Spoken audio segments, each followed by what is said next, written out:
this is Diane Lee from Teach Pre-K. We are going to be talking about lesson planning, and I want to just share kind of the most important things that you need to know and to have for successful lesson planning. So if you have a curriculum that you follow, this is one that we used to follow at my school. So make sure that you are getting your concepts to cover for your beginning with the end in mind planning from your curriculum. Also, I think this is really, really important. Every state in the U.S. has early childhood core standards that you can find online. My awesome advisor printed these out for all of us. So we all have a little binder with all of our state core standards, which goes hand in hand with whatever curriculum that we are using to lesson plan. So we know what concepts are developmentally appropriate and how to teach them in a developmentally appropriate way. All of my lesson plans on Teachers Pay Teachers, I have compiled in one giant curriculum, and they do all follow state core standards, which are very, very similar across the board. So if you get a curriculum like mine from Teachers Pay Teachers or another reputable teacher author in the early childhood field, you are going to have lesson plans that are in line with state core standards and are developmentally appropriate for ages 3 to 5. So that's really important, and it's something that I neglected to talk about at the beginning of the video that is coming up. So thanks so much and enjoy. Hi, this is Diane from Teach Pre-K, and today I want to talk about lesson planning. And lesson planning for preschool and pre-kindergarten can be pretty daunting. I always tell everyone it's like planning a birthday party for 3 to 5-year-olds every single day of the week. And you've got to keep them busy. You've got to keep them moving. There's got to be a combination of stand up, sit down, inside, outside, and it can be a little bit overwhelming at first. Now I'm going to show you what I do at the beginning of the year, but you can do this any point of the year. Absolutely. You don't have to wait until the beginning of a school year to start your planning and get really organized. I have families bring snack on a rotating basis, and it means that the families will bring snack for all the kids in the class for 4 or 5 days a week, depending on how many days they have class. My preschool's 4, my pre-K's 5. So the first thing I always do is make my snack schedule. And this is subject to change because with COVID especially, we've had people not wanting to send their kids to school and then changing their mind after they see that we're functioning in person and doing well. But I always make sure I have that done. Then I print out my school's calendar, and I'm going to show you a copy. And I get together with my fellow teachers and we mark it up. And we just decide what our themes are going to be for each week, what our letter's going to be for each week. And then I go through and I fill out my snack people.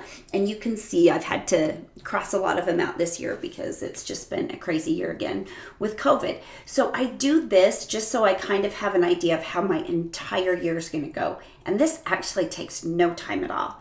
We pretty much know by the time of the year what themes we're going to work on.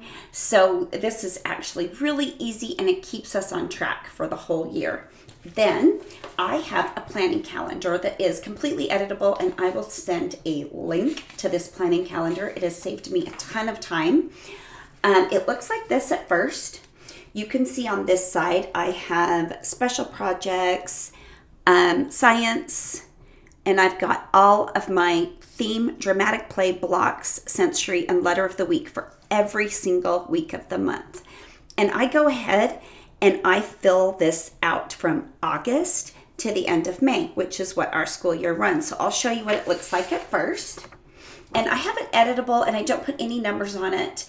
And it's just Monday through Friday because we usually don't have school on the weekends, right? I mean, I don't, so hopefully you don't, because that would be terrible. But it is fully editable. So you can change the numbers every year. It's not year specific. So that is a great feature. Okay, so then I go through and I get my school calendar and I just start writing down like what my theme is and what my letter is, because I know that from that school calendar that I mark up at the beginning of the year. But then I've got to fill in my dramatic play, my blocks, my sensory bin, right? Because I didn't have those in my other calendar. So I get all that going. And once I kind of know my themes, I think about, okay, what are some things that are going on this year? Maybe I look at the school calendar and I know we're going to have Pele assessments. I also know that I'm going to have spring-ish conferences. We do ours like third week of February coming up. So I know I want to do my assessments. So that's just my little reminder. And then I know with my themes what science experiments I like to do. If I don't know, this is my time to go on Pinterest or Teachers Pay Teachers and fill that out, get that done. So I'll get as much of this filled out as I can. And I've been teaching for a long time. So this part, it's just not that hard for me. I can figure it out pretty quick what I want to do. And then, see, I wrote Pele, I wrote my snack people, when I want to start assessments. We don't have school on Martin Luther King Day, so I do that. Then, once I know I have this exactly how I want it, which is why I don't sit at my computer and type it out, I just mark it up so I can make it messy and cross things out if I need to. Then I'll go to my computer and I will fill all of this in. So everything's filled in for me. And then I make several copies of this. One I keep at home, because sometimes I do my lesson planning on my computer at home. I keep one at school. So if I'm ever not there, my aides know what's going on. I wasn't there for a month and a half last year. I had some pretty major back surgery. So my aides could just pull this out and they knew what to set the dramatic play up as, and the block table and the sensory bin, because I couldn't leave all that stuff packaged up for them. There's not enough space. I did leave all my other stuff ready for them to go, but this was invaluable for them because they did not have to call me and ask me one question. They knew what was going on. So this is super handy. Then the next thing I do is I take that calendar and I have a little theme, week of, letter of the week, special events and speakers, volunteers. I also put my snack people there, what books I might want to read, what my free choice centers are going to be for that week. Then I get down to the nitty gritty, because the best way to plan is to begin with the end in mind. I mean, that's the best way to plan anything. So I will think, okay, so if I'm learning winter, what concepts do I usually cover for math in winter? Well, I do a little review because we've been on break. So I'll do that. But I also know I talk about matching mittens. So I'm going to talk about putting things in pairs and making things match one and another. And that's my introduction to symmetry. So then I already know from here, literacy, I want to know letter S. I'm going to do some letter reviews and some other books. I might want to do some in-depth book study things. My science projects I'll have up there, and my special art projects. So I'll just kind of give and social emotional, that's super important, because we are coming back to school and we have to relearn how to do pretty much everything. We have to relearn how to share and how to use our words to resolve conflict, stuff like that. So I've got all this down. So this is the beginning of my planning with the end in mind. Right? I have all the basic stuff done from the calendar exercises that I did. So then you can type this out if you want to. I don't. I just mark it up like with a pen. So I write everything that's going on. I've got everything from my calendar written down here. And then my concepts I want to cover. Counting, introduction to symmetry and pairs, letter S all week, letter matching, winter vocabulary. We're going to work on names, science. We're going to do some ice melting stuff, art and fine motor. We're going to cut snowflakes out of coffee filters. We want to get those fine motor skills going with those scissors. And like I said, we're going to talk about sharing and class rules. So I will take this. And you guys, this seems like a lot of work, but I promise this doesn't take a whole lot of time. And you do the work on the front end. It pays off dividends in your life. You will not have to spend so much time on your weekends prepping. So then I come over here and I have centers and activities, and these work together. I look at this and I'm like, okay, all my center activities have to fit these concepts. They have to make the kids know these things by Friday or by the last day of their school day. So I start filling these things out. Okay, in literacy, what am I going to do that's going to get them to know the letter S? Well, I'll introduce the letter S, and then we'll do a letter S activity. I want them to know winter vocabulary. We'll start reading some winter books and maybe do some story activities, and on and on. And same with math, art and fine motor, science, and social emotional. So I'll show you what this looks like. What I love about this first, before I show you what it looks like, sorry, I'm getting ahead of myself, is I can fill this out with activities I know I already have. I will go to my planning bin for winter and I will start pulling out my literacy activities, and I'll go, oh yeah, that's a good one, and I'll write that. Which day do I want to do that, so that I meet those learning objectives that I have set for myself and for the kids for that week. And the same thing with math and art and literacy. If I don't have enough activities, or maybe I want to get rid of a couple activities I used before, this is where I look and I'll see, do I have any empty squares here? And if I do, again, I'm going to Pinterest. I'm calling my teacher friends. I'm walking down the hall to somebody else's room going, help me, I need a literacy center.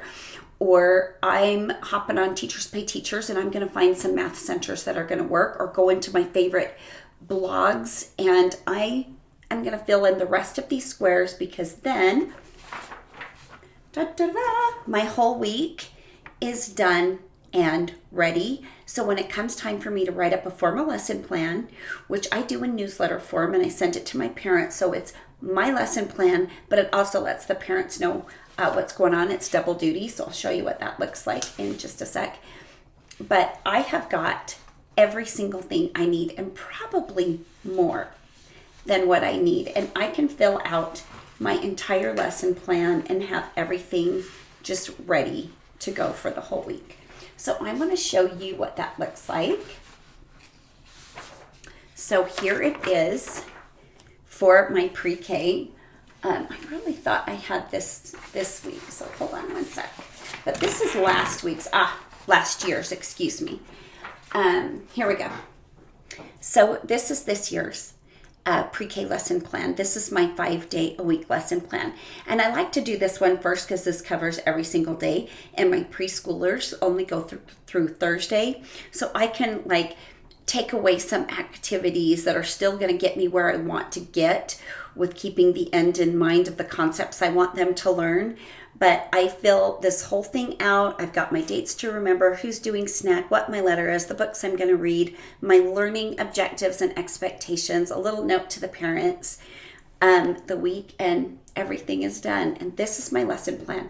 And I keep this handy so myself and my aides always know where this is. I have one out in the hallway for the parents and teachers to look at too. And I keep one in my classroom in just kind of a really funny spot on top of a shelf. It's really funny. The kids never touch it. It's like it doesn't exist. But we walk over there and we see, we can look at it while we're in the middle of our day if we want to know what we have going on for the day. But that's it. It's so simple. And once you get in the habit of kind of going from what do I want them to know to how am I going to get there in as many days as I have. And I usually spend just 1 week on a theme, and I'm fortunate because my kids go so many days. If your kids are only coming 2 days a week, you might want to spend 2 or 3 weeks on a theme. It's up to you, but it's the same thing. You've got to start with what you want them to know at the end of that unit and work backward and figure out how you're going to get there. And that's the easiest and best way to lesson plan. And as you do it year after year, you just save your little PDF. I have copies of these too in my Teachers Pay Teacher store that's free. So I'll leave links to my lesson planning calendar and my lesson planning templates. And it comes with this little guy and this little guy that you can print out and just write by hand what you want to do. But I swear it's just going to come automatic. Actually, lesson planning is one of my favorite things to do, and what used to take me an entire weekend, I can get done in 20 minutes. And so when I say working so hard, doing my planning calendar and all that stuff at the beginning, it really does save me time. It's great knowing what I'm going to do next week and the week after and the week after, because then I can start gathering materials, putting ideas together, looking on Pinterest or Teachers by Teachers for something just extra fun that I want to try to mix things up from past years. Because like I said, I've been teaching for a long time in the same school, and I'm running through every kid and everyone's family. But anyway, happy lesson planning. If you want some other tips and tricks, just let me know. Leave a comment, and I am always happy to help. Always happy to help a fellow teacher. Thanks so much.